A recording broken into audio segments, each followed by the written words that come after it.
72 કલાકની અંદર પોરબંદર, દ્વારકા અને જૂનાગઢમાં જે આખી મોસમનો વરસાદ 72 કલાકની અંદર પડી ગયો અને એના કારણે વેપારીઓ,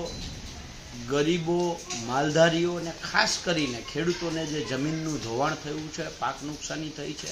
આ તમામ વર્ગો માટે રાજ્ય સરકાર તાત્કાલિક સર્વે કરે, અઠવાડિયું 10 દિવસ રાહ ના જોઈએ,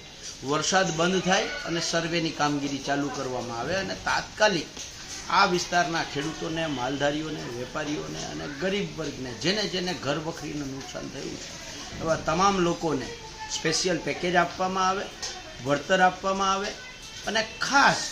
જૂનાગઢ જિલ્લાના, પોરબંદર જિલ્લાના 5 તાલુકાના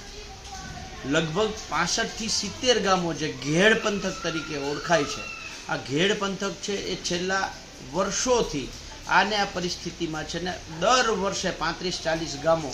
ડૂબમાં હોય છે, 35-40 ગામો સંપર્ક વિહોણા હોય છે, ટાપુમાં ફેરવાય છે અને એક બાજુ આપણે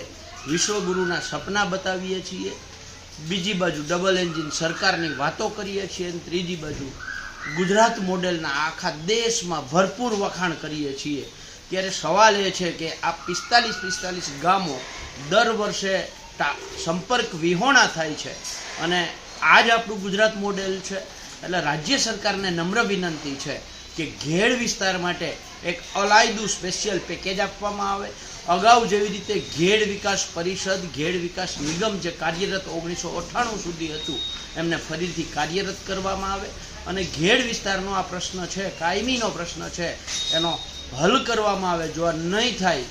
તો આ ઘેડ વિસ્તારના ગામોના ખેડૂતોને સાથે લઈ અને આવનારા દિવસોમાં ગાંધી ચિંધ્યા માર્ગે આંદોલન કરવાની ફરજ પડશે. આવી બધી જ માંગો સાથે અત્યારે મુખ્યમંત્રીશ્રીને ઈમેલ દ્વારા પત્ર લખી અને માંગ કરી છે.